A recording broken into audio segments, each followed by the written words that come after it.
ہے. زخمی بھی ہوئی ہے, یہاں کا نام بھی رکھا ہے مجروح کشمیری صاحب, نوجوان شاعر. ان کا کلام مجھے بےحد پسند آتا ہے.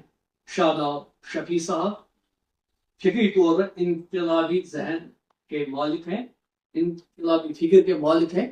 یہ ہے اشرف صاحب. آپ نے ان کا کلام بھی سنا ہوگا, ایموشنل ہو جاتے ہیں بولنے میں بھی اور کلام میں. تو اردو آسانچہ کے نامور تخلیقات ڈاکٹر ایاز فیضی آبادی صاحب, ڈاکٹر رئیس صاحب اور شاد صاحب بھی ہیں ہے. تو اس پروگرام کے وزیراوان ڈاکٹر غلام نبی کمار صاحب.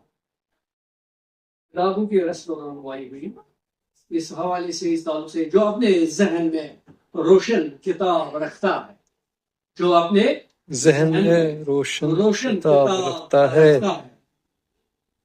وہی ہتھیلی پہ ایک آفتاب رکھتا ہے. واہ واہ واہ, وہی ہتھیلی پہ ایک آفتاب رکھتا ہے.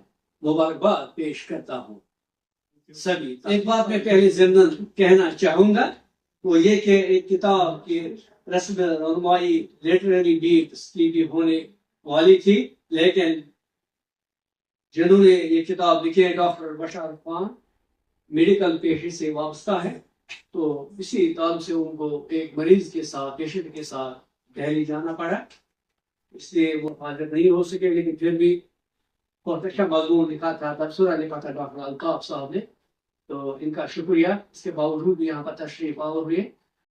اب دیکھیے طارق شبنم صاحب کی بات جہاں تک ہے, بے صبت قافلے, یہ کتاب کا مطالعہ میں نے کیا ہے, ان افسانوں کا مطالعہ میں نے کیا ہے پہلے بھی. تو ان کی ایک کتاب پہلی بھی آئی ہے, گمشدہ دولت. طارق شبنم کی دو خوبیاں اور مجھے پسند ہے, جیسا کہ ڈاکٹر صاحب کو پتا ہے کہ پچھلے سیمینار میں بھی میرے یونیورسٹی میں اس کا اظہار کیا تھا کہ یہ جو ہے میٹرک تک 10ویں تک اردو کا سبجیکٹ رہا ہے. اس کے بعد سائنس جو پیشہ ہے ان کا ڈپارٹمنٹ وہ بھی الگ ہے, لیکن اس کے باوجود انہوں نے اردو والد, اردو عربی فورم کی بنیاد بھی ڈالی, کئی سیمینار. اس کے ساتھ ساتھ فیس بک پیج بھی چلاتے ہیں, سال میں ایک بار ایک ایونٹ, افسانے ایونٹ ہوتا ہے اس پر. اور اتنا ہی نہیں بلکہ جتنے بھی افسانے وہاں پر پیش ہوتے ہیں ان پر بات بھی ہوتی ہے, تنقیدی گفتگو بھی ہوتی ہے, اور 3 کتابیں ان افسانوں کی آج تک شائع بھی ہو چکی ہے. اچھے تخلیقار ہیں اور مضمون نگار بھی ہیں. ان کے افسانے آپ پڑھتے رہتے ہیں. اب ذرا مجھے کچھ اور نہیں کہنا ہے, لیکن ایک بات میں کہوں گا, میٹھا زہر ان کا ایک افسانہ ہے, میٹھا زہر. جب میں نے وہ افسانہ پڑھا تو حیران رہ گیا, کیسے ان کے ذہن میں یہ ایک اہم ایشو آ گیا ہے, جو آج کا ایک اہم موضوع ہے, ایک اہم ایشو ہے, مسئلہ بن چکا ہے. میٹھا زہر کیا ہے, مختصر میں بتاؤں گا.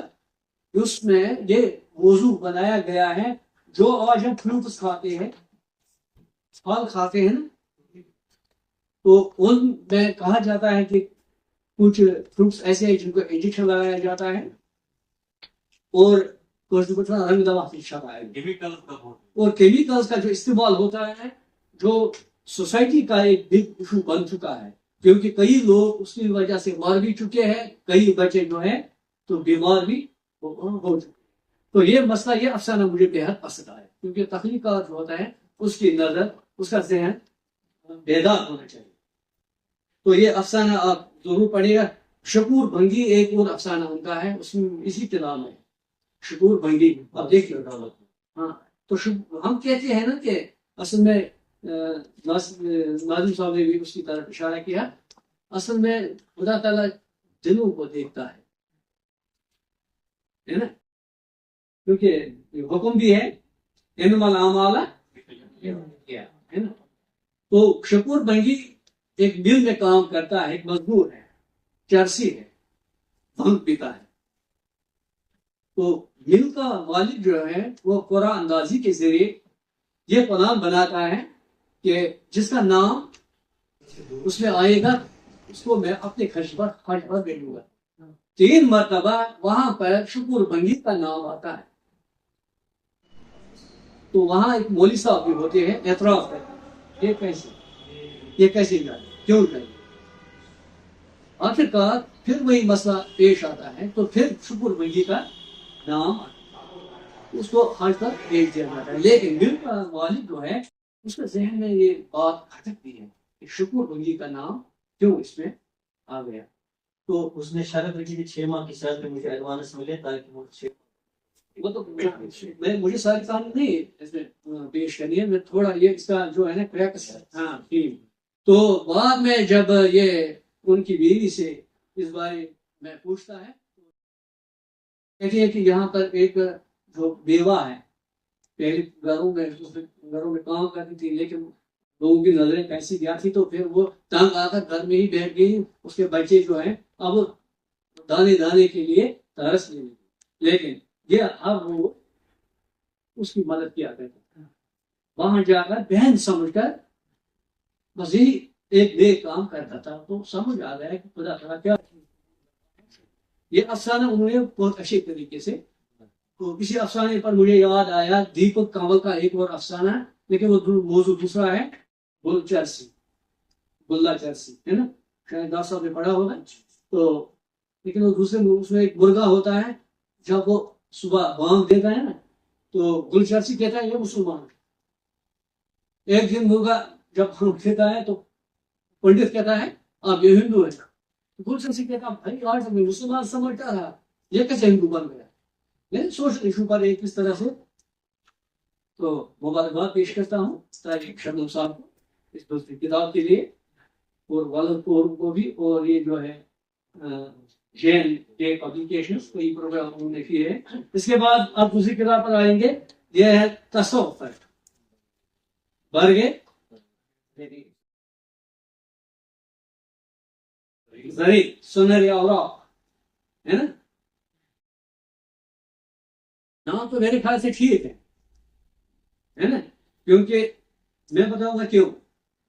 کیونکہ اس میں جب جو میں نے سنسکرت دیکھا, جو موضوعات ہیں, جو مسائل ہیں, جو تعلیم ہے, وہ سونا ہی سونا ہے نا. اس میں ایک واقعہ میں نے پڑھا ابھی, وہاں پر یہ جو ہے حلاج اور پھول ہے نا, حلال اور پھول. ہاں, تو مولانا رومی علیہ رحمت کے حوالے سے بہترین واقعہ ہے کہ حلاج کو منصور